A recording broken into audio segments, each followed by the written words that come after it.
So a very big welcome to everyone to the first Sussex Development Lecture of this year, both to those of you in the room today and the many of you who are also online. I'm Barbara Crossoir. I'm the Director of the Centre for International Education here at the University of Sussex, and that's one of the 4 groups that contribute to this high-profile lecture series, along with the Institute of Development Studies, the University of Sussex's School of Global Studies, and its Science, Policy and Research Unit. A little bit of important housekeeping. We have no fire alarms planned, so if the alarm does go off, please use the exits at each corner of the room to leave in an orderly fashion. For those using a hearing aid, please use the T setting to access the hearing loop facility. So, having done that bit of housekeeping, we are so delighted today to be joined by Asad Rehman. A bit about Asad. He previously worked at Friends of the Earth for 11 years and was head of an international climate campaigning there until 2017. He then took on the role of Executive Director at War on Want and has now returned to Friends of the Earth in the position of Chief Executive. Yeah. Asad also previously held positions with Friends of the Earth International and Amnesty International UK, and has nearly 4 decades of experience in campaigning for environmental, social and racial justice, with a deep understanding of how these struggles are inextricably linked.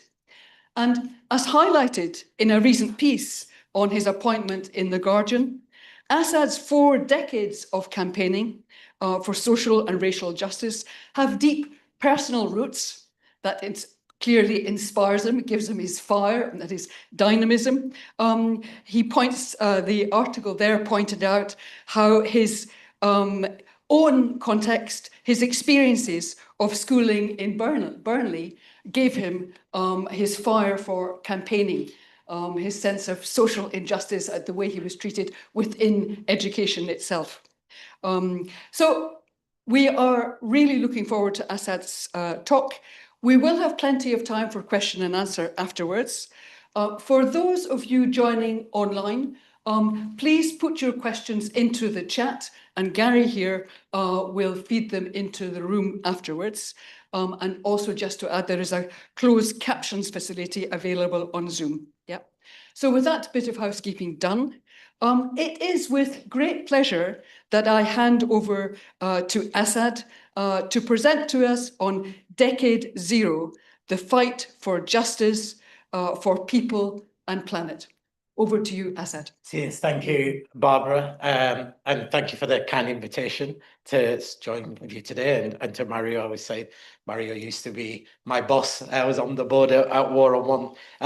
Whenever anybody reads that CV, I always think it sounds so dull, doesn't it? Like, oh, I did this, did that. But I suppose it's important because for many years I used to say I'm a reluctant environmentalist, in that my introduction to environmentalism wasn't through classic environment, it was through economic and social justice. But I have become, I suppose, a passionate climate justice campaigner, but as somebody who's been shaped, of course, by my own experiences of growing up in a working class community, a political awakening that spanned the fight for racial justice during the 70s and 80s, when we used to fight simply for the right to live and walk free from attack, from the struggles of workers and being involved in trade union struggles, whether it was the miners' strike, the print workers' strike, etc., to what was called the anti-globalization movement, others called it the alter-globalization movement, to the anti-war movement, and of course, the long fight for justice for Palestine, as well as being on the front line of the global climate activism. And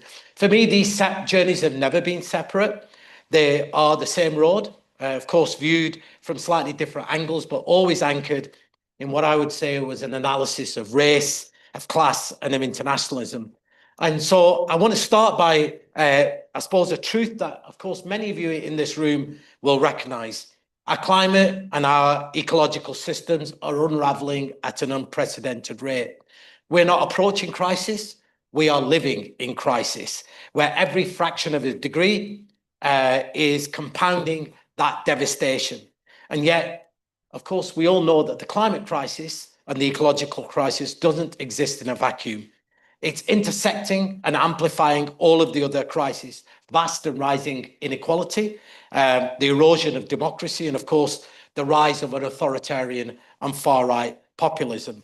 So I want to be clear, despair is not an option, even though what I talk about a little bit does feel like it's a lot of despair, because despair, I think, is a luxury, where what we really need is hope. Hope not just as a discipline, but I would argue hope as a tool of resistance. So first of all, just so we're all on the same page in terms of where we are in terms of this crisis. We are in a moment that feels both historic and haunting. It is, as many of us now talk about, a crisis of crises. Some people say it's a polycrisis, some people it's a multiple crisis. But wherever you look at it, whether it's inequality, debt, hunger, racism, war, each, of course, is feeding off each other, and they are not isolated phenomena. In fact, I would argue they share one common root: a global economic system which has been built on the idea of extraction and expendability. And on the way down, you know how your phone throws up every now and then different memories from the past? And it threw up a memory, and I just was remembering on my way down, and it was being at the climate talks back in 2009 in Copenhagen. And we had, as Friends of the Earth and other organizations, largely social movements of the global south, had broken from mainstream environmentalism because we were tired of simply having these empty calls on climate action and the support for what was a deadly 2-degree target. And we helped found at the time the global climate justice movement, which demanded a 1-degree guardrail. And because we argued, of course, that every 10th of a degree is dangerous. And of course, every 10th of a degree is deadly to those in the global south. And the climate justice movement was supporting the developing countries against what we would say the mass ranks of the developed countries, the EU, the US, Australia, Canada, Australia. We always used to say this was the battle of empire, the liberated countries of the global south versus the empire. And at the time, there was the chair of the G77 was a person called Ambassador Lumumba. He was from Sudan. And he was speaking at a press conference, and it's still, I mean, it's on YouTube somewhere if you ever want to go and have a look. And I still remember he had his head in his hands, and he lifted his head, and tears were streaming down his face. And he said, Africa is being asked to sign a suicide pact. 2 degrees is certain death for Africa. And the money that they're offering won't be even enough to pay for the coffins of my people. And of course, he was speaking a truth, and a truth that was ignored. Because when you spoke with policymakers in the global north, they all knew what the science was telling us, but they had calculated that the economic costs of taking action to prevent a breach of 1 degree wasn't worth it in relation to their ability in the economic system of neoliberalism's capacity to absorb a 2-degree target. They had decided, right, that there was possible to live with sacrifice zones and sacrifice people. And today, of course, the reality is 1.5 degree, the guardrail that every country committed to in the Paris talks is on life support. We're going to breach through to 1.5 in a matter of years, 2-3 years maybe. 2 degrees within a matter of decades. And by the end of the century, we're going to be headed towards at least 2.7 degrees, if not 3 degrees.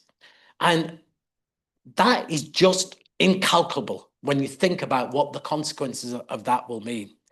And on top of that, when you look at the climate science, it's incredible. In all of the models that we have on climate science, there's a probability of only 2 out of 3, 66% chance of meeting those targets. That's like us walking out of here, getting on a train, which has 1 in 3 chances of crashing. We'd say you can't devise public policy, or that train could crash 1 out of 3, but we're devising it on climate policy. And even in the climate models, we are banking on being able to suck out carbon of the atmosphere. Unproven technologies which doesn't exist, but is factored into every single climate model. So the question of urgency and ambition is immense, especially, of course, if you're on the front lines of the global south. And then what have we seen the rich developed countries do? They've all seized on this target of saying, 2050, we're going to have net zero by 2050. We're meant to be at zero by 2050. It meant the whole world is meant to be at zero. But rich developed countries, they should have been at zero much before then. We did a study a few years ago which said the fair share of the UK's target, for example, would be minus 200% by 2030. That's how much they would have to do, of course, beyond their capability and capacity. But what's interesting about that is because, of course, the story it tells about that data, behind every point and data lies a moral reckoning. And I think you probably have read Amitav Ghosh, the famous Indian writer, when he wrote about, European colonialism, he said European colonialism and the European colonists have sped across the world and they've got this worldview which viewed everything to be conquered and consumed without limit. And he said this same politics and same worldview is what is driving modern climate politics and policies. And I think that is the reckoning we have got to start with, because it's something that even mainstream environmental movements here in the UK and the global north don't want to say, because they say it spreads doom. But I think we have to speak truth to power, because if we don't start on that point of truth, then how do we understand where we're going and the fight that's ahead of us? Of course, the climate crisis, many of us would argue, is merely a continuation of 500 years of colonialism. Right? It hadn't ended. The stories we tell ourselves, even now in this country, it's fascinating over the last few months, right? The stories we tell ourselves about the flags that keep going up, right? We're told that nationalism is pride, the flag is there. And we know that that flag, of course, is being weaponized by the far right. And just in the last week, I've been just amazed about how our political class has been rushing to defend far-right racist football hooligans of another country against their own citizens, against black and brown and Muslim citizens in Birmingham, the story we were willing to tell, and how within that we create in this hierarchy, right, of who is important and who isn't. And of course, that tells you a story. And when they tell this story about Britain, it's always, the story I was told when I went through the school system, and I'm sure many of you know, about Britain's industrial revolution was all about genius and steam. Well, in reality, it was all about chains and sugar, right? It was about the fact that Britain had enslaved 1.4 million Africans. That profits of that, which would be about 8 billion in today's money, built much of the banks, the corporations, the businesses, etc. They're in all the bricks and mortars of this country. And of course, the great irony in the thing, when slavery ended, Britain, did they pay that debt back to the people who were enslaved? No. We took out 40% of our national budget to those who enslaved people. We paid off that debt in 2015. Incredible. So we decide who is and who's worthy and who isn't. And in my own country of origin, I'm originally born in Pakistan, and we're in a country where every year we have a moment where we have either temperatures of 53 degrees centigrade or a flood, and we go between the two. And when you look at what the government's response is, the government's response usually is we have to dig mass graves. Because we're a country where 4 out of 10 people face multiple dimensional poverty, where one pushes people who are barely surviving into not surviving at all. And of course, this is a country which, when a flood happens, has to go to the IMF for more debt-creating loans. And yet, Britain, during the Raj, just in India, in the Indian subcontinent alone, as you all know, looted 45 trillion out of India alone, let alone anywhere else in terms of the colonies. It's the largest appropriation of wealth that has ever taken place from one place to another. And you know, and I know this feels like a bit of a history lesson, but it's important because the foundation on where we start, but it's not all about the past. If you think about even right now, if you go to the FTSE 100 and go to the City of London, 100 companies registered in the UK control $1 trillion worth of Africa's mineral wealth. If you think about, you know, between 1960 and 2018, 152 trillion has flowed from the global south to the global north because of unequal exchange. If you try and calculate the overconsumption of the carbon atmosphere that the global north has done, you put an exchange around about 192 trillion. If we actually lived within our means in terms of the footprint of our land and labor, the ones we exploit in the global south, and put a price on that, Jason Hickel calculates that at 242 trillion.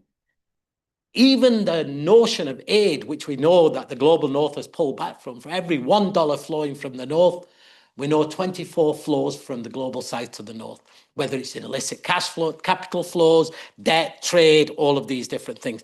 Walter Rodney, the radical revolutionary academic and anti-colonial activist, once wrote, "The colonization of Africa formed an indispensable link in the chain that made European capitalism possible." If he was alive today, he'd be posing exactly the same question. He'd say, who is developing who? Because today, debt, trade, and tax, they're doing what was once done by gunships and at the end of a barrel of a gun. Empire is not ended, it just mutated. And if we want to look at this moment of crisis and say, how would the global north respond when we're talking about the climate and ecological crisis? We saw. We don't have to think about it in abstract. We saw it happen in real time during the COVID pandemic. What did it reveal? It revealed the moral bankruptcy of the global north. Rich nations hoarded vaccines, whilst workers and frontline people in the global south died waiting for those doses. We had pharmaceutical monopolies were protected, even as that death toll soared. The European Union, including the UK, blocked proposals to waive the vaccine waiver and patents at the WTO. The logic, profit before people. This wasn't a failure of logistics of moving vaccines. It was COVID apartheid. Millions died, 5 million excess deaths in the global south, so millions could flow into the bank accounts of pharmaceutical companies.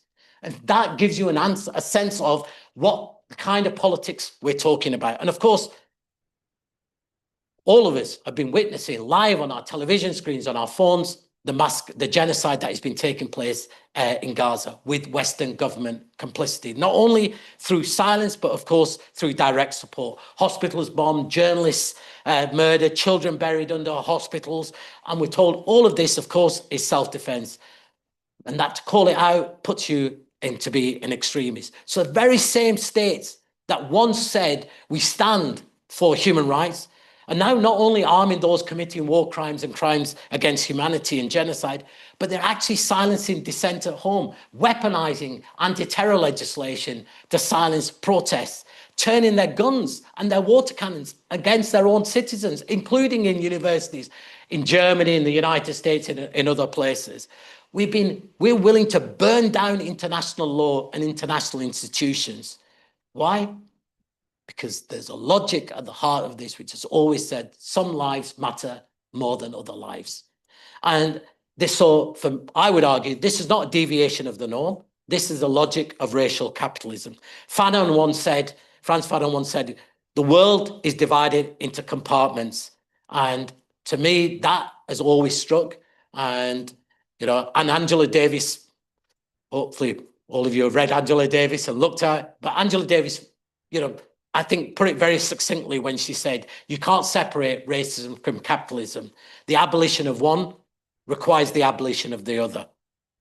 And I say that because we now, when we look at the climate justice in this moment, every 5 years, the world's climate scientists produce this report. It's an incredible report, IPCC. It's called, the last one, AR6, amazing. It has like three main chapters. It tells you about the science, it tells you about what you can do, and it tells you in terms of being able to cut emissions, and it tells you increasingly about how do we live in this world. And when it was released, the UN Secretary General Antonio Guterres, called it an atlas of human suffering. And it talked about how half the world is already highly vulnerable to climate impacts. 2 billion people face food insecurity. We've got 20 million people already being displaced by climate disasters that we know of. All the major cities, 150 cities, have seen a 500% increase in heat events since 1980. And of course, this is on top of a world where already half the people are barely surviving. Half the people of the world still locked into poverty. Billions of people denied those basic rights, such as the right to housing, health, and education. And we talk about them as if they are, something like amazing, wouldn't it be great to have? And then you think back to the Universal Declaration of Human Rights, which said every person has a right to live with dignity, and these are the rights that every single person should have. And yet, 70, 80 years later, they're still being denied to the majority of people. But why? Well, we saw during COVID how the very top 1%, who are already responsible for emitting as much as half the world, are the same 1% who seized half the world's wealth that has been calculated. It's been calculated, and Oxfam calculated 42 trillion just in the last few years alone. That for every single dollar earned by an ordinary person, the 99% in the world, the millionaires increased their wealth by about 2 million. The billionaires, $2.3 billion a day. A day, that's how much their wealth has gone up. And of course, more and more people, not just in the global south, but in the global north, struggling to feed their families and heat their homes. And I say that because when I first joined in the environment and movement, I was told, don't talk about these things because that's all really, really complicated. Because we're all in this fight together, We have to remember the polar bear on the iceberg, and then we're all on the Titanic. Those were the two great images that I used to be told in the climate movement. And it's true, we are all on the Titanic, but we're having a very different experience on the Titanic because the citizens of the global north, they're on the deck, sipping cocktails, listening to the orchestra, thinking there's going to be some miraculous answer and secure to them. But the poor, the global south, black, brown, indigenous people, they're locked in the hold, and that's already been full of water and they're already drowning. So our experience of all of these things are shaped by our economic realities, by our class of where we are, our color of our skin, our gender, our disability. They are shaped by those different realities. So the idea that, of course, we are in a universal fight, but that universal fight impacts us in a very, very different way depending on where we are. So one thing I think is important, and I mentioned Jason Hickel, and I know many of you probably already do a lot of work on this, is, how do we deliver the right to live with dignity to so many people on a planet which is finite with its resources, right? Some people talk about and say, well, we have to shift away from GDP because GDP does not equal progress. We have to, endless growth is unsustainable, it's unequitable, it's a mathematical impossibility, it's a moral absurdity. In fact, when you look at it, it's not just the climate crisis we're dealing with. The planetary boundaries, we've breached 6 out of the 9 planetary boundaries out there. Biodiversity lost in the nitrogen cycle. This is not just damage, we're actually ecological overshoot. And again, Jason Hickel, if you haven't read his book, Less is More, I think has an amazing sentence in there where he says, growth is a colonial project. It requires the appropriation of labour, land and resources from others. So what's the alternative?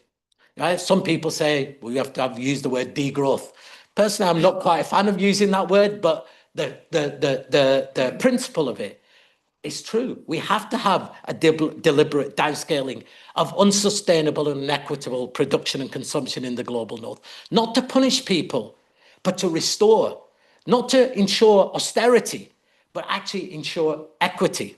And so what does that mean? Well, we can know what that means. Even it's not what the majority of people are doing. It's less SUVs, investing in free public transport. It means less private luxury and more public sufficiency. It means fewer weapons and more care, more free school meals for everyone.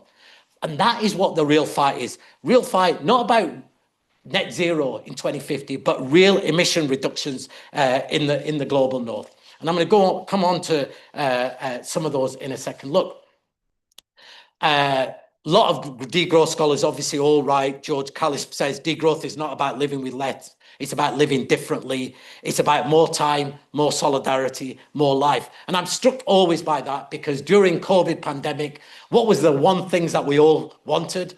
It was exactly those things. We wanted to live differently. We wanted more time. We wanted to be with more people. We wanted more solidarity. We wanted more life.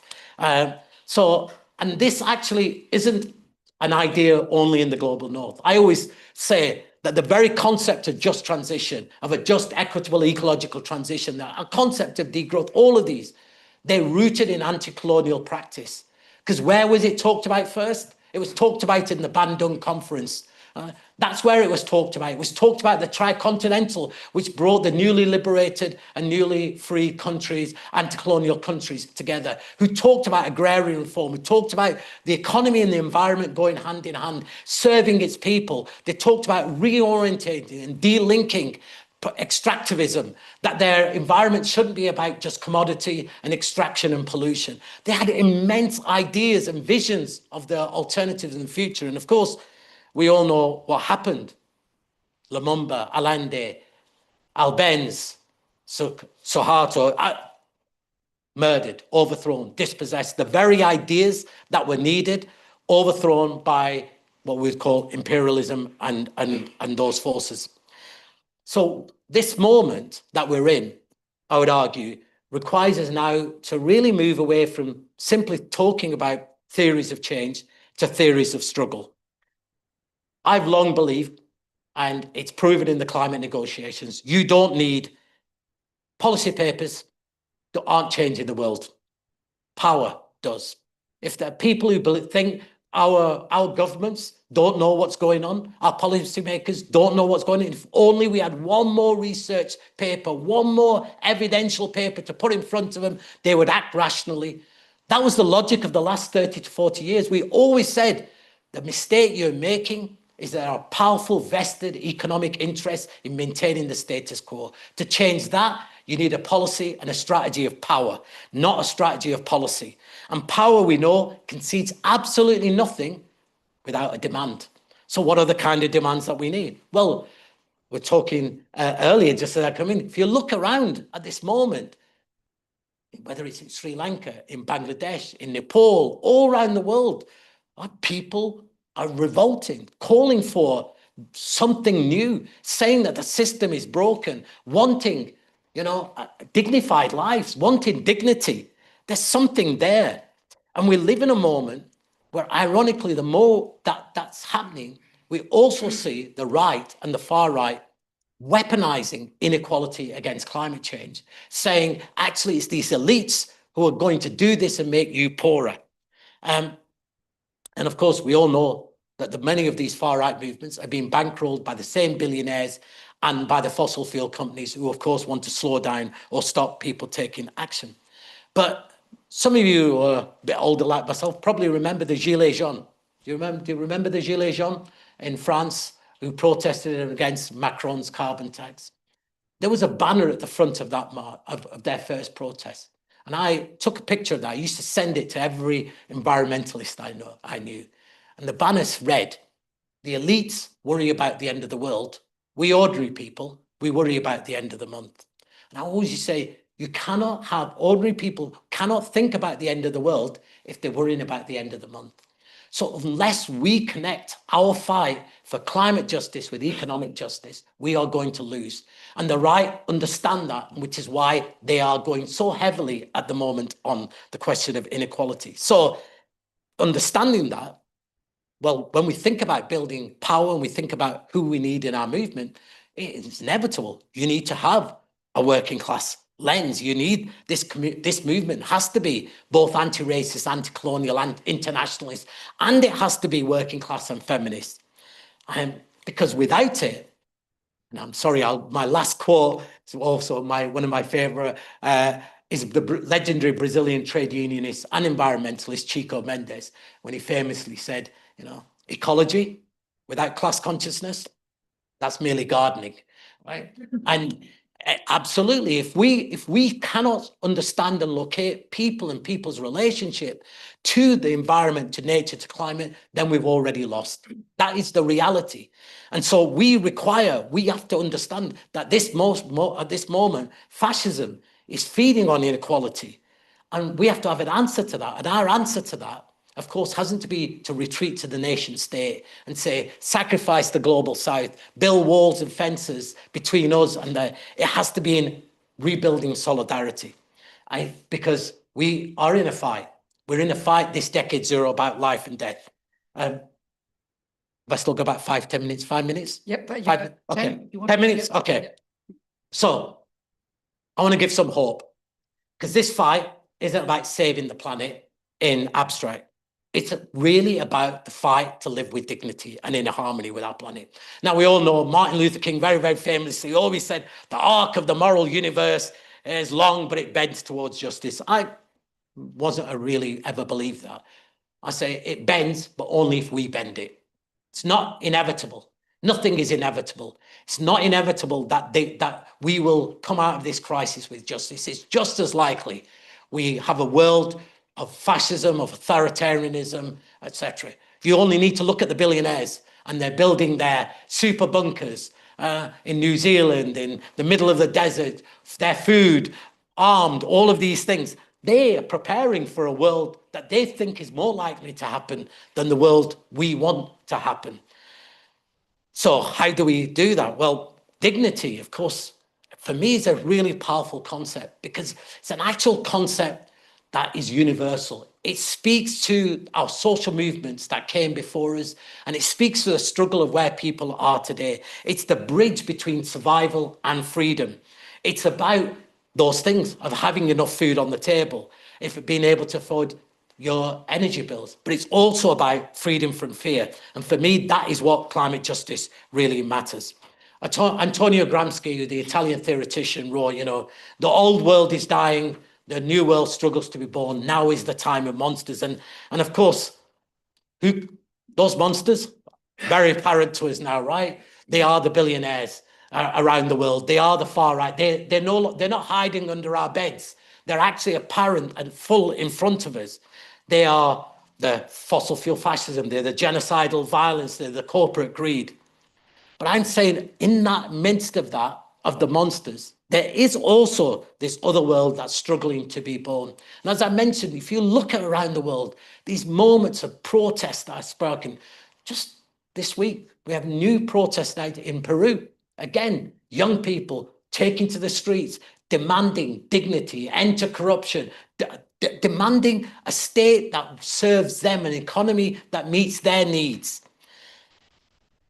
That to me is like, gives me hope, because it's a fight for democracy. It's a fight for decolonization. Actually, it's a fight not for a utopia, but really a kind of survival plan. So we have got a choice. Are we going to out-organize the far right? Are we going to be able to out-organize before the collapse takes place? Are we going to be able to bend this arc together? Well, I think we are. And I want to say something about the rise of the right, because as Barbara said in my introduction, I grew up in a time in the Asian youth movement and the right to self-defense in the 70s and 80s when we were taking on the National Front. I then moved to East London and was part of the fight in the 90s and 2000s against the BNP and their rights for whites and driving them out. And sometimes I think people look at this moment and say, oh, we're like the 1970s or we're like the 2000s. I think that's wrong. We're not. Fascism is no longer like that. Actually, fascism, if you were on the march and saw the people on Tommy Robinson's march, it's much more different. They are speaking to a people and to communities that have been left behind. They are speaking to people who should be with us. The very communities that have been deindustrialized, that have been hollowed out by neoliberalism, that have been left in poverty, silenced and ignored. And when I look at whether it's Farage or Tommy Robinson and their ability to use racism as this weapon of distraction, I think about how we should respond.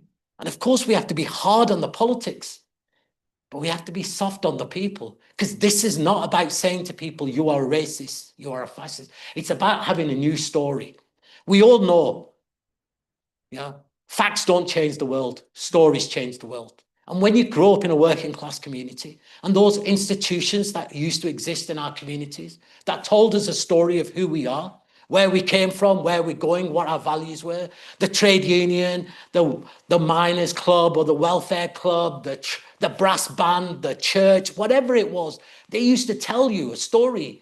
And even in poverty, they used to tell you have dignity. All of those have been hollowed out. And instead, we get a story that is on cross social media and of algorithms or a flag, or people wanted to hark back. Remember when you had dignity? That was before. We have to tell a story of how we can tell those people we're in a fight together about this dignity. And this, to me, is really, really important, because if we meet people where they are, if we have a language that doesn't say, actually, you need an academic degree before you understand what we're going to talk about, right? Which is what the left does, which is what progressive movements do. We raise the bar over here and we say, you must be perfect before you can become part of our tribe. While the right says, don't care what you think. You agree with us on this thing? Be welcome. Come, be part of this movement, be part of this space. They are able to cobble together alliances of so many disparate people of disparate reasons to be angry. And we struggle to tell that story of anger. We should be angry. We should be genuinely be angry. How are we not angry? How are we not telling a story that we're as angry and as upset that people are struggling in this country? That's our problem, our fault as our movement. And that is important that we do that. And for that, we need to know, of course, what is the message, but also what is the messenger. And I have to say, this is the reason why I came back to Friends of the Earth, because Friends of the Earth has something unique. It has not only hundreds of thousands of members around the country, it also has 233 local groups. It has people who are situated in communities, in the red wall, in the urban, in the rural. People who for the last decades have stood trying to defend their community, whether it was against environmental injustices, right for green spaces. They were the people that people saw. They, for me, are important messengers. Not from the outside, but people fighting in place and identity, rebuilding a new story of what it means. Plans for whether you're in Billericay or Burnley that says actually everybody should have a right to own this energy. We don't want just renewable energy. We actually want you to own the energy. Cooperative, collective, public ownership of energy. You should have a right to food. Every child should have a right to a green space. How is it that where I live in East London, if you go from one side of a tube line to the other side of the tube line, 10 years life expectancy difference between the richest and the poorest. And that's true of this country. Life expectancy for poorer communities is actually falling incredibly. People are dying younger and younger. Incredible that we're in this 20th century, we're in 21st century, and yet people's life expectancy based on where they are and their class is happening. And of course, these things can't be done to people. They have to be done with people. And that, of course, is a real problem with our governments, with authoritarian idea that you just impose all of these things on people. Of course, when you impose things on people, people get angry. People want to have their voices heard. So we have to create a new kind of movement and a new kind of fight where we, as an environmental and climate justice movement, say, actually, you know what? We're going to fight for living wages. We're going to fight for green space. We're going to fight for you to have the right to housing. Now, that's important because in this country, I don't know if you saw a few weeks ago, they did the insurance companies mapped out what places will be affected. And it's the same story. It's the poorest communities who will be left uninsured. Millions of homes that will need to be abandoned. That's the people who should be with us. Not about talking about climate in parts per million, but actually talking about real place and their people's material needs. And I want to end with this because that climate science report has an amazing chapter in it where it actually starts to talk about what are the things that are needed. And it says, we have to accept we're in a reality that these impacts are happening. He said, you need capital infrastructure. Absolutely. You need to have sea walls and sandbags. He said, you also need social infrastructure. He said, the biggest impact we can make that determines your experience of climate and ecological disaster, whether you have public services, whether you have social protection, whether you have a living wage. They said those are now climate demands. They said actually meeting people and having a compact on poverty and climate is the only way in which we can begin to turn down the dial. And like we have to connect these movements. And that is, of course, the movement of movement. And in that, there's something so profound that if every crisis you look at, all the ones I mentioned, at the heart of them, it's the same solutions. People need the right to food, housing, social protection, public services, all the fights that we fought for decades against neoliberalism. And that been some we've lost, now have to be refought again, because now they're not about ideological. They're actually about building the resilience of people in crisis and our resilience of our people and our communities. So for me, this is an incredible moment, because also within it, there is a profound change. We're no longer saying to people in the global north, do this because it's nice, because people in the global south need. Now we're saying, actually, it doesn't matter whether you're in the global north or in the global south. We've got a common struggle. In the global south, we had structural adjustment programs. Now you've had austerity. You had the same hollowing out of public services, same hollowing out of wages, same crisis of job redundancies, etc. Same issues about inflation. Now we have a common fight, not for, but together, of a rebuilding of a new internationalism. And for me, solidarity is the most important word in the vocabulary of working people and of people all around the world, because it's not just a passive word, it's an active word. It's an active word that begins to rebuild a vision. And when I look at this moment, and I'm sometimes, I'm scarred by looking at that Union Jack and the flag, because of what it meant. Well, our houses were firebombed. That was the flag that we put. But I also want a story of patriotism in this country. My story of patriotism isn't their kings and queens. And my story of patriotism is being proud of the cotton workers in Rochdale who refused to handle slave-produced cotton in solidarity with people in the colonies in the US. It's the solidarity of people who answered the call in working class communities in East London to fight and defend democracy against Franco and his fascists. It's the story of workers and Irish and Jewish communities who stood against Mosley and black shirts in East London in the 1930s. It's the story of workers refusing to send jets to Pinochet to be used against workers and people in Chile. It's the story of ordinary working people refusing to handle South African goods during the apartheid.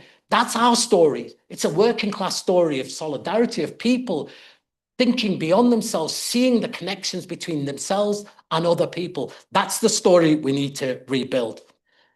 The final word, when the IPCC closed its press conference, the final sentence they said, change is now inevitable. The only question is, what kind of change? And that is the fight that we are all in. What kind of change are we going to see? Thank you.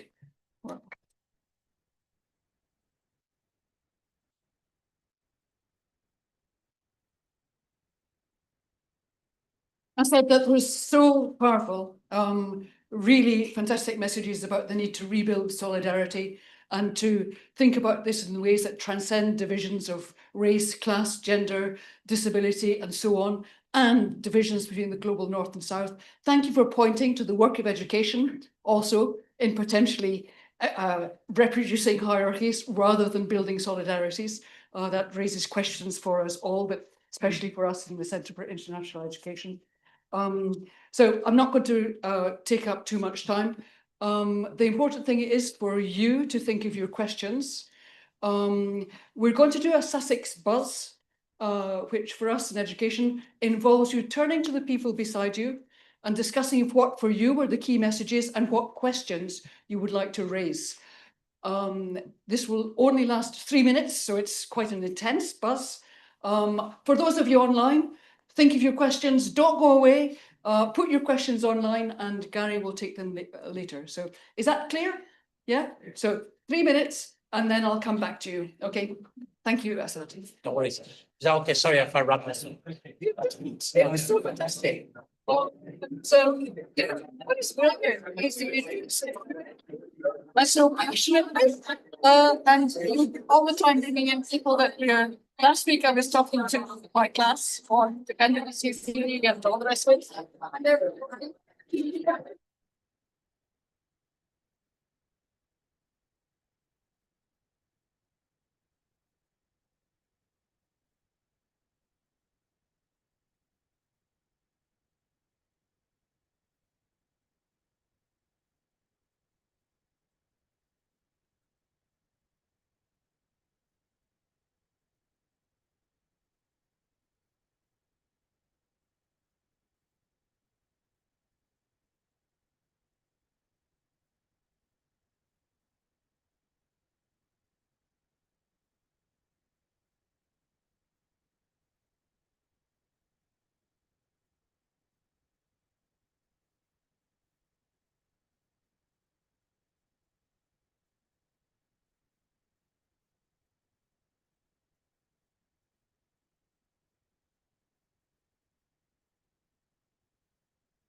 hello, everyone.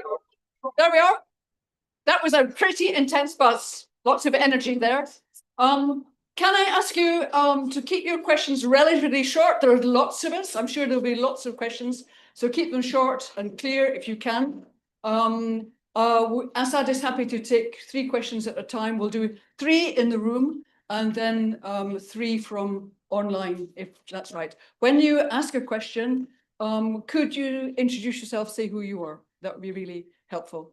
I'm going to go to the back of the room, to this corner here first, and then front of the room here, and then middle of the room here. Yeah. So can you say who you are?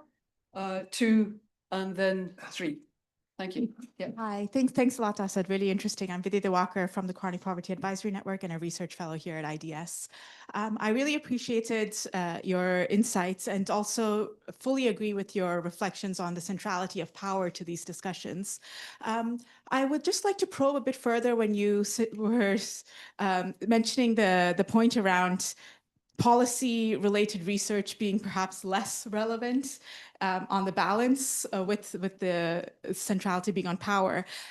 What would be your perceptions around are there specific areas of research that you do find would be useful in, for example, joining up policy making around environmental sustainability and social inclusion, which you identified as being quite integral, around identifying perhaps certain policy entry points to be more effective in terms of this joining up, if we better understand the relationship between these two domains? Just probing really a bit further around the role for research in this power dominant landscape. Thank you.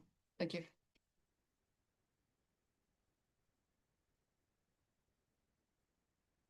Thanks, Sophie. Les Gumby with the Climate Majority Project, working on something called the Climate Courage Schools campaign. The line you used was the story I was told as I went through the school system, and I suspect many people have been told a story through their education. My question is a simple one: what story should our education system be telling? Great. Yep. And Nimi, just. Hi, my name is Nimi. Thank you so much for that. Thank you. You spoke about Bandung, the Tricontinental, and you should have mentioned the non-aligned movement. And about how this is a period of imagining and actually working towards concrete alternatives, and that this provides us with a kind of a spiritual and intellectual sustenance and a program of action for today. And I thought that was really excellent. But here's the thing, this was destroyed not only through coup d'etats, but through the brutal murder of millions upon millions of people in the global south, what is sometimes called the Jakarta method, right? Yeah. In Indonesia, 1 million communists were killed by an American counterinsurgency.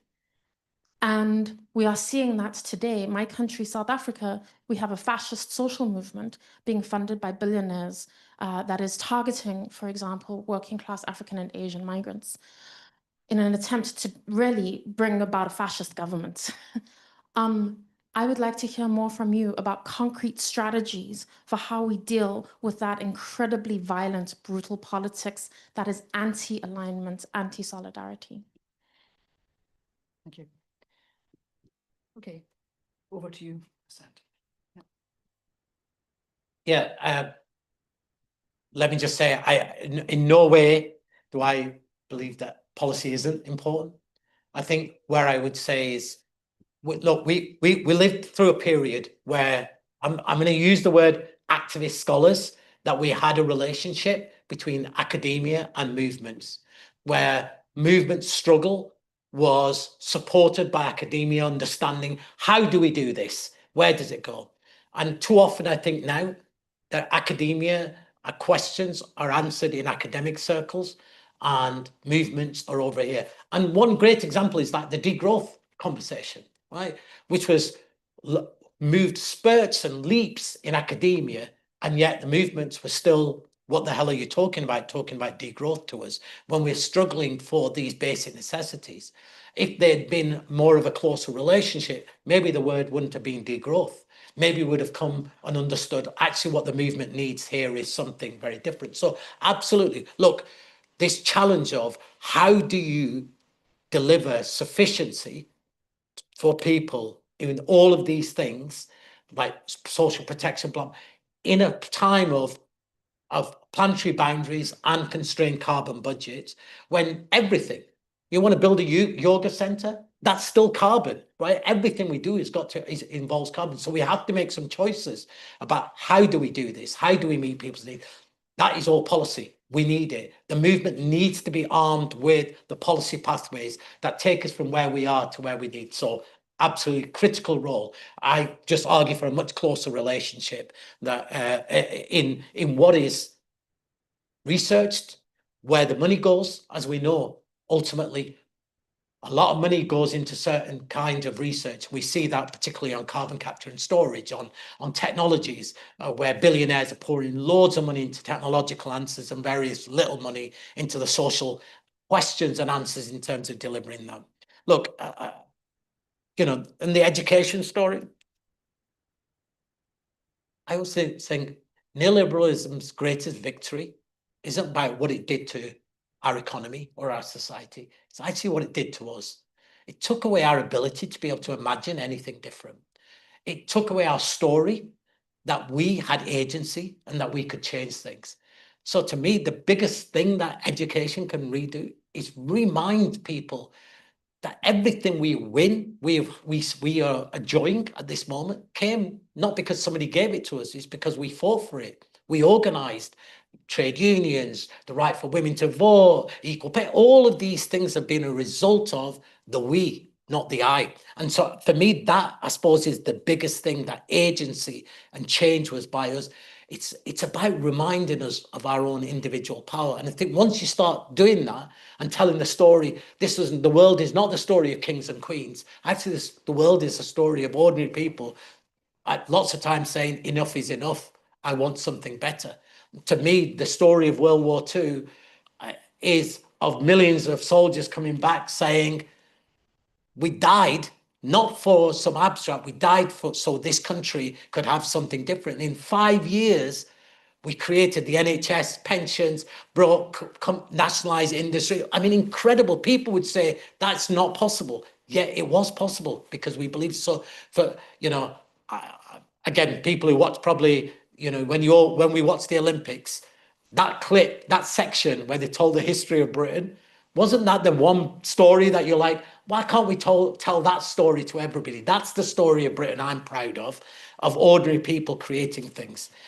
Look, violence, the violence of the system is there on every single day, right? The violence of whether it's the organized violence, as we rightly said, is in terms of Indonesia or Chile and Pinochet and all of those things. And the violence of the system in Gaza, right? It's sending messages totally always to people, what is acceptable and what isn't acceptable. And then there is the violence we all face of the violence of ordinary people who struggle in 2 or 3 jobs, getting home and eating poor food because you can't, and worrying about that £5 extra that's going to be on X that you can't make ends meet. That is also violence. The only answer we've ever had is solidarity. Like our Friends of the Earth group in Palestine, Pengon, they will tell you that, and anybody who's worked on Palestine will tell you that nothing we can do changes the fact of the experience of people who are living under occupation and violence. But their struggle under occupation and violence is profoundly different when they know that there are people all around the world standing in solidarity with them. That gives you hope. And that, to me, is the rebuilding of solidarity. So when, for example, activists in Abashali, the housing movement in South Africa, are assassinated, it should matter to the housing movement here. It should matter to the climate justice movement here, because they are our allies, and it's about rebuilding our relationships. There was a time when we all were connected in different movements all around the world. That's been fragmented. I think we have to rebuild that now and say, what are the social movements? What's our relationship? And how do we answer their call when they ask us to do something? I think that's the beginning of rebuilding solidarity. And of course, there's all sorts of practical things about security and all of these, but we are, I don't think I think we're facing the same brutality that we have faced before. Just now it's hidden in a slightly different way, right? You don't need to kill 1 million people like you did in Indonesia, right? You can poison 1 million people's minds by algorithms. Same, right? You can turn people against their neighbors in the same way, but you don't have to do it now in terms of you can make people scared and fearful and staying indoors, which is where I think we are right now. No, thank you, Asad. Could I just go, before we go online, could I go back to the question from our colleague in IDS? You responded to rebut the idea that policy wasn't important, but the question was also what kinds of research are important? So I would love you to hear just expand a little bit on what kinds of research are important to take this movement, solidarity movement, forward. So, or to address the issues generally. Sure. Look, yep. I think I don't know who I was talking to right now, but earlier, no, I was talking to somebody earlier. Like at this moment in Mexico, so many of our colleagues, particularly feminist movements, are having a real deep policy discussion. What does it really mean to de-link the global south from the north? How do you do it? How do you actually begin to create alternative economies? How do you begin to connect economies at a regional level? How do you reproduce and share manufacturing of things so that, you know, these are big academic policy research. Like, how do we do it? We know what we want, but we don't quite know the pathways. For me, those are all the things. Yes, I want the end result to be everybody has all of these things that they need to meet their material needs. But the big question is, like, how do we construct our economies so that they serve that need? And then what are the steps that take us from where we are to there? Because that is the biggest thing. I think when you can't convince people, you know, this looks like utopia and this is where we are, the research helps us if we can say, actually, we've done this before, or actually, these are the steps. These are the reform steps that make the reality and the possibility of something else possible, you know. And for me, that's what I'm looking for always from academics. Like, I'm a political campaigner. I want to build power. You tell me how the policy that I can stand alongside and say that's what we want, and then that's what will influence politicians to adopt. So, super. Thank you so much. Can we go online now to some of the questions that were asked there? Sure. This is from Lydia. Ecology without class consciousness is a fitting description of UK rewilding initiatives led by larger states. How do we usefully engage with these initiatives, given that agrarian structures in the UK are unlikely to change anytime soon? And this is from Gabrielle. Does the huge rise in the membership of the Green Party in England and Wales offer hope? Okay, well, we'll keep it at those two, Okay, and then come back to you. Yep. yeah, and there was a very, very long one, which is about militarization and securitization. Yeah, I'll try and answer that one. Let me try and answer the securitization and the militarization question first, because it was asking about about how security, this climate is being reframed as a security issue, and what do you think about that, and blah blah blah. Look, I'm say first of all, obviously, I've only just restarted back at Friends of the Earth. I'm only 2 and a bit weeks. I personally am not a favour of using the security frame at all. I think once you start to use the security frame, the always question is security for who against who, right? And actually, it's really hard to unpick the security frame that is largely being driven by, you know, military-industrial complex. And look, in the climate arena, you know, I often say, like when we look at Trump, for example, and we all know he's build a wall. But what's interesting is that the people who first called for building the wall wasn't the far right in the US. It was the US military. They did a study decades ago. They said temperatures will increase. There will be collapses in terms of food production in Central America. There will be large numbers of people on the move. And the only way we will be able to prevent them is if we have a wall between the United States and Mexico, and we have more resources going to a beefed up military, to the military. And if you look at lots of conferences, actually the military are way ahead. They're saying, yeah, you're right. The social forces don't exist for us to stop temperatures between 2.5 degrees.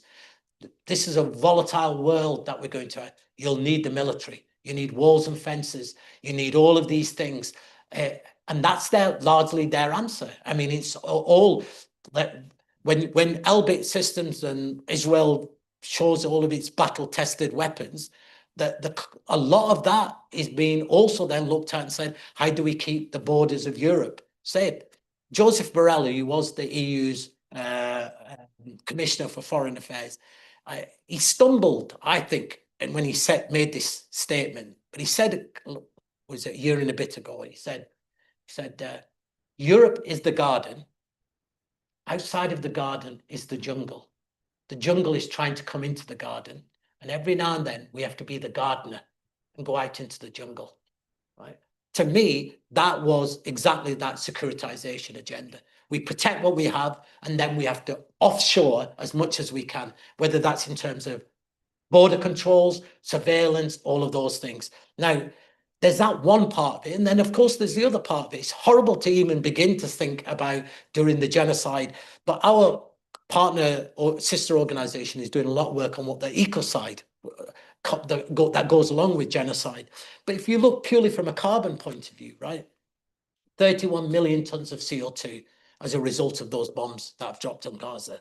If you think about the only sector that is not covered in any climate agreement is the military. The military has an exemption at all military, so they don't have to account for their CO2, how much CO2 they're responsible for. And if you look at how much CO2 they're responsible for, it's the equivalent of over 60 countries. If you look at the US, it's over equivalent of like just close to, I think, between 100 countries. I mean, I think it's about 5.5% of all global emissions come from the military. And at the same time, of course, the moment we're saying all of these things cost money, like if you want to try and invest in retrofitting in this country, we're always told there's no magic money tree.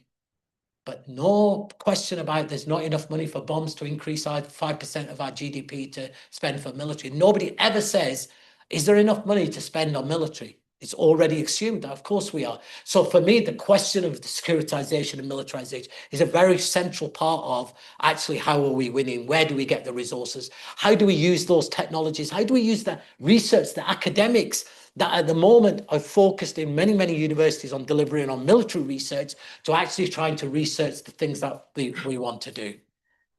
On the question of rewilding, I didn't get quite the question in terms of private estates. Is it rewilding in terms of as a logic of green capitalism? Is that what the question was? Ecology without class consciousness, the fitting description of UK rewilding initiatives led by larger states. How do we usefully engage with these initiatives, given that agrarian structures in the UK are unlikely to change anytime soon? Sure. One of my former colleagues at Friends of the Earth, Guy Shrubshall, he wrote a book on who owns Britain, and it's an incredible book, right? Because it shows we don't own jack. The people who own it are the same people who've owned it for hundreds of years, right? And they own, it's the crown, it's these big landowners, and of course they own majority of the land that we're told is our green and pleasant country. Now, of course, in all of these things, we know that large landowners will take on certain things, right? Rewilding in one place and then devastation in another so that they can shoot grouse or whatever in another part. For me, actually, the most important question of green and class consciousness is, I grew up in Burnley, and if anybody's been to Lancashire, it's just at the bottom of a beautiful sort of valley, and all around it is the moors, right? It's the Pennines. If you say to most people, we're surrounded by beautiful countryside, most people wouldn't even know. Most people don't even look up because they're struggling. And I want nature not to be out there. I want nature to be inside. I want our nature to be like every child should have green space that they can play in. It shouldn't be the richest people who only have gardens. I saw it during COVID in East London. As those who are lucky enough to have gardens, we survive. And people who are in the tower blocks and in the flats, locked inside. For them, the green space is the one open space. That's their living room, the dining room, everything. I always laugh that around my area, the one green space, the middle classes run around it and walk their dogs around the end, and working class people, set up tables and tents and do birthday parties and do all that, because that for them is their only open space. That's what I suppose, for me, the most important part of that class consciousness is actually winning green back. So it's not an abstract, it's not something nice to have when we've solved all of our other material needs. Actually, it's woven into where we are. Did I answer terribly everything? But I thought was that the three? Does the huge rise in the membership of the Green Party in the Green Wales? Party. Obviously, we're party apolitical in terms of party political. But I think what you can see with the rise of whether it's the Green Party or it's not rocket science, is it? You can't separate green issues from economic justice. Whether some people call it the red green, whatever you call it, In the global south, it's not unremarkable. People have always talked about it as being justice issues, that they don't separate the green fight, environmental justice fight from the fight for economic and social justice. It's something peculiar in the global north that we say all of these things operate in silos. But now the crisis is forcing people to have to understand the interrelationship between them. So it does give me hope that there is people that begin to articulate, tell a different story, weave together that story, actually challenge and pose an alternative, that it isn't that everybody is into the 10th degree connected in mainstream politics, saying exactly the same thing, but with a little tweak, where actually there is a real challenge. That is a political party. For me, I want to build a movement of people because I understand political parties eat movements for breakfast, right?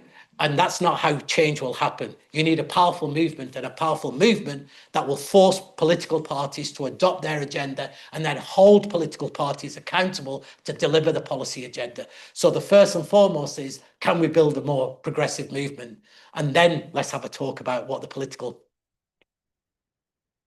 project is that comes out of the movement, whatever the different political projects are. I want to make sure say it's not one political project. I know there are many different political projects available that people might want to support. Okay, super. Thank you, Asad. Let's take some more questions then in the room. A big show of hands. Again, I'll go to the back of the room first, here, to here, to the front, and then to one on the left-hand side here. So there we are, three. Do we have questions online as well? Yeah, okay, yeah, good. Okay, can you introduce yourself, please? Yeah, hello, my name is Jian, a student of MA Development here in IDS. And thank you for your speech. It was so impressive. I'd like to talk about emission trading schemes. It's very obvious the global north have a responsibility of the most pollutions here and emission too. But countries who need to pay trade the right to pollute. I think it's very unfair and it's a injustice. So market system hide the logic of colonizations, I think. So I want to hear from you the how should it be changed? So yeah, thank you.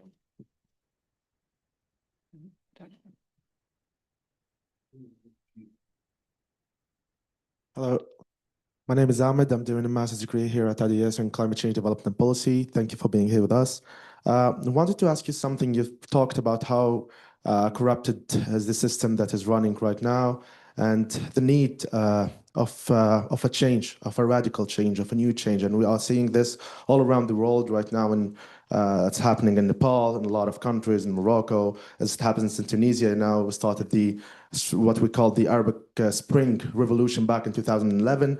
But I have this question because unfortunately, we started the revolution, but we had a lot of bad changes and bad politicians that came years after years, years after years till now. And a lot of countries, a lot of neighboring countries in the Arab region and the African region, such as Libya, Yemen, Egypt, they did the same. But unfortunately, we had like, let's say 10 years of political failing and dictatorship again. And now in Tunisia, after like, let's say 16 or 15 years of revolution, we're still signing like green hydrogen projects and other, unfortunately, bad projects with the EU or with other countries. So my question is, how can we, people that we do really want to change, how can we ensure like a just transition and a good change without going through bad phases? Thank you.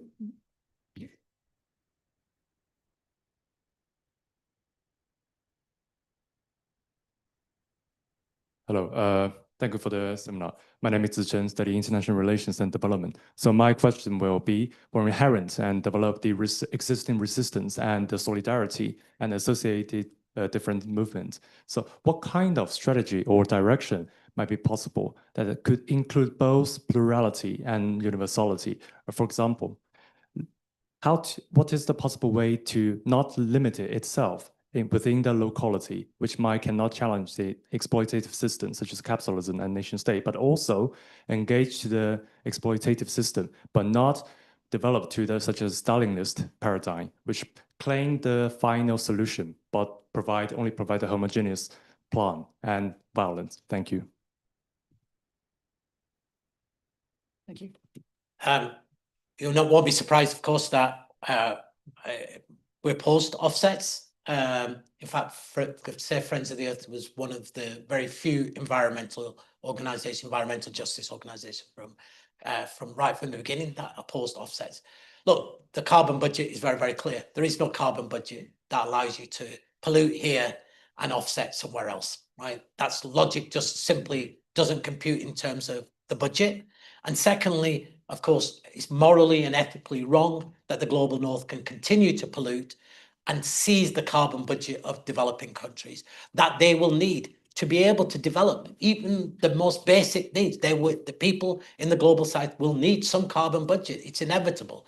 When you build a road, or build a house, even with the best technologies in the world, you will need some carbon budget along with it. So the question is, how do we allocate that carbon budget fairly, which is why historical responsibility was always really key, why common but differentiated responsibility was really key, why principles such as polluters pay was really, really key. These were all written into the 1992 Climate Convention. And since then, the global north has done its best to try and destroy that, right? We now have a system in the climate negotiations where it's nationally determined contributions. You just determine what you want to do. That's it. No science-based, no equity-based. You just say, I'm going to do this. That's okay. Does it add up to anything? No, actually, there are emissions gap between where we are and where we need to be, which is why we're going to bust through 1.5, while we're going to bust through 2 degrees. Now, at the same time, we'll also recognize that for many countries in the global south, they are trapped. They're trapped in 2 dependencies at the moment. They're told, don't extract those resources that are going to cause CO2 and carbon and climate disaster, right? Don't extract your material resources. And they say, well, hold on a minute, but I'm locked into a dollar economy where everything I need requires me to have dollars. And the only thing I can do is extract my commodities and sell them.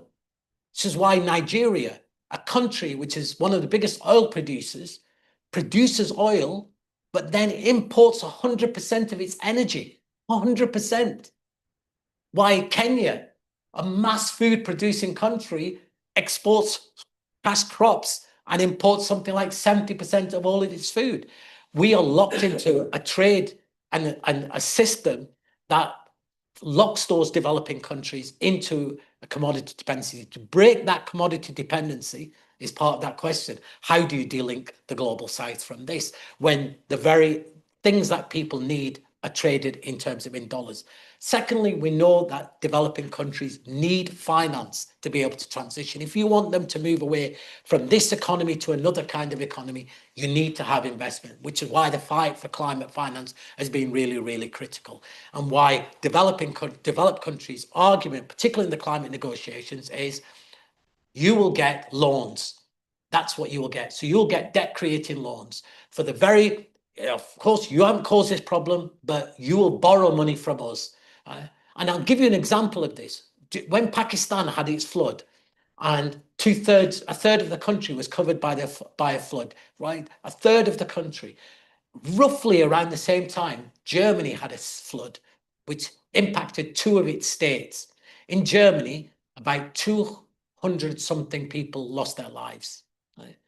German state invested 30 billion euros to prevent the flood happening again and build the resilience of its communities. Pakistan had to go and beg the IMF for debt-creating loans. When the typhoon hit Mozambique, Mozambique had to come to the City of London and beg for more debt-creating loans.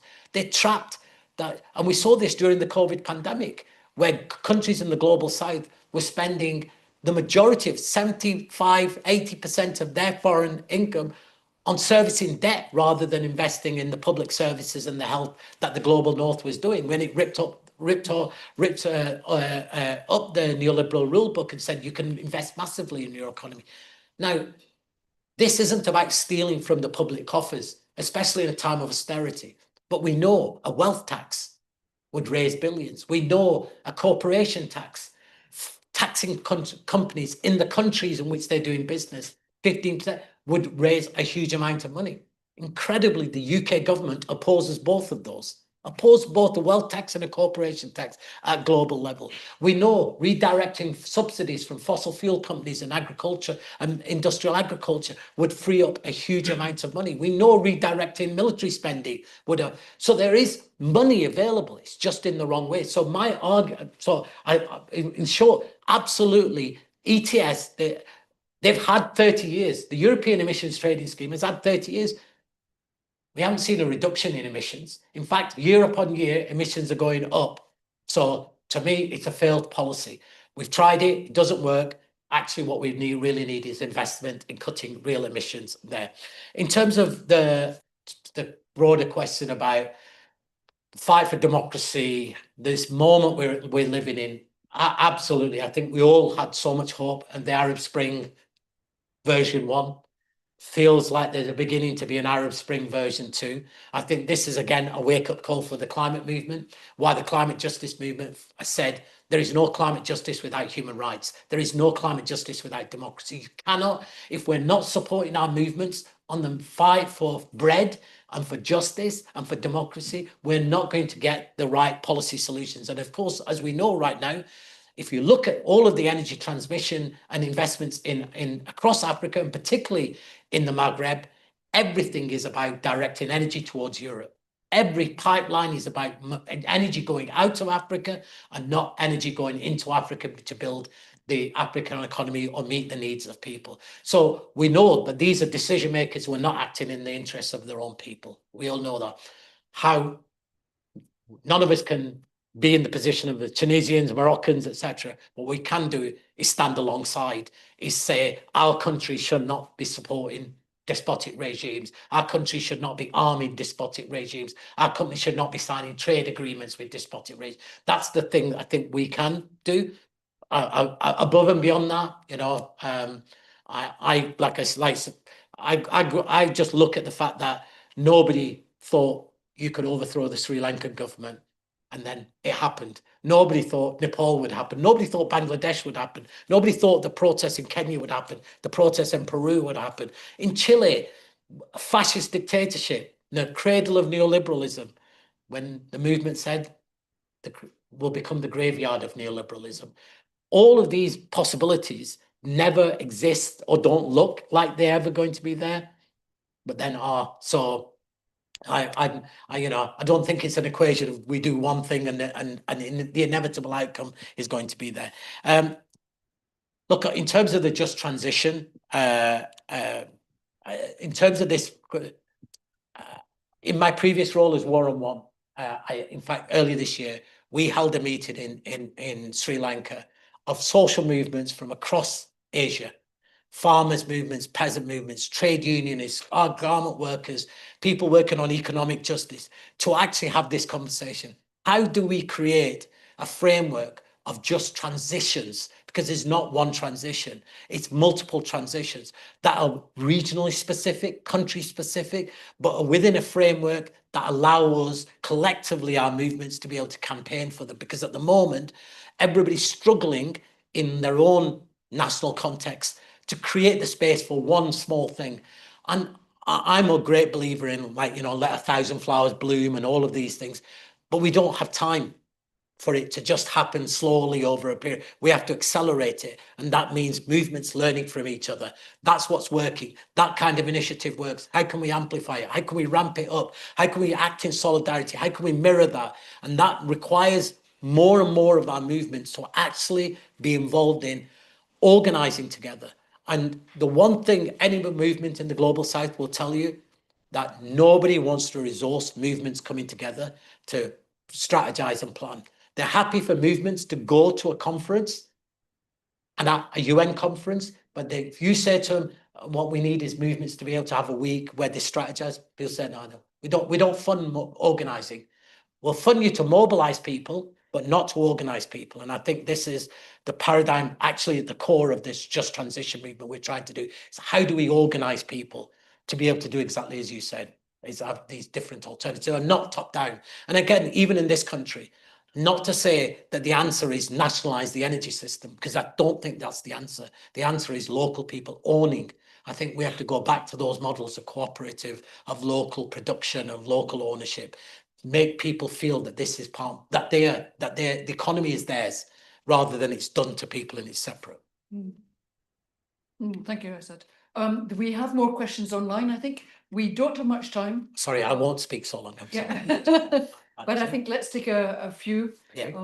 This is from I am. Based on your solid analysis that brought your conclusions on your talk, what needs to be done by researchers, activists, or communities? What tools should we use in this mad world today? This is from an anonymous attendee. In the context that the right-wing movements are backed by billionaires, how does one on the left build the political capital needed to fight the good fight without the financial capital or backing like the right has? Here, the assumption being that the financial markets controlled by billionaires also control power structures. And lastly, this is from Astri. How can this work of solidarity look like in spaces where believing in an anti-racist and anti-colonial work is generally not acceptable and deemed as radical? Okay. On the first question, I don't know. You should tell me. Yeah. What tools should you use? That's your job, right? Not my job. It's your job to say, these are the tools we need to use, we're going to use, and we're working with you, and we'll bring those tools. So I don't have an answer. I look to you to have that answer. In terms of the political capital, absolutely. Look, the right have a lot of things at their disposal. They have money, they have the algorithms. But you know, the one thing that all of them movements don't have, they don't have people. That's our single largest power. So we have to balance and fight, say, yes, we can try and have an online game. We should have all of those. But actually, this fight is going to be won people to people. It's going to be about who's in communities, who's there doing the organizing, who's there knocking on doors, who's there bringing people together, who's there doing the thing that we all know, that when people are part of something bigger than themselves, they themselves transform. Their possibilities, their imagination, their ability changes. People become incredible. People who would ever say, I'm an activist, suddenly become the drivers of change. And they all exist in our communities. There's loads of them. They're people, the working class mum who struggles with her own family, but still looks after others and makes sure there's food going around. Those are the people I think we need to find and say, how can we work with you? How can we support you? You're the right messages in terms of that. And for me, on the third question, the biggest thing, by ourselves, we've lost. You have to be part of something bigger. You have to be part of a movement. Now, I'm Friends of the Earth, so I'm going to say, if you're not part of us, be part of us. We have local groups. We need this fight. Friends of the Earth is committed to. We are committed to, and that's the number one fight that we're going to do, which is to take on the far right. Not because it's just a nice and abstract thing, because we know if they come into power, they will undo 30 years of environmental and climate protection. They will turn back the clock. They will divide our communities, our neighborhoods. If you even don't care about anything else of the agenda of the fascists, purely from an environmental point of view, you need to be in this fight. And this fight isn't going to be won on an environmental agenda. It's going to be won on a people and economic justice agenda. And that's where Friends of the Earth is saying, we as an environmental justice organisation, we're committing ourselves, our resources, our work to be able to do that. We want others to join us. Whatever you are, wherever organisation, network, trade union, as long as you're part of something, that's the only way we survive this moment, by being the we, not the I.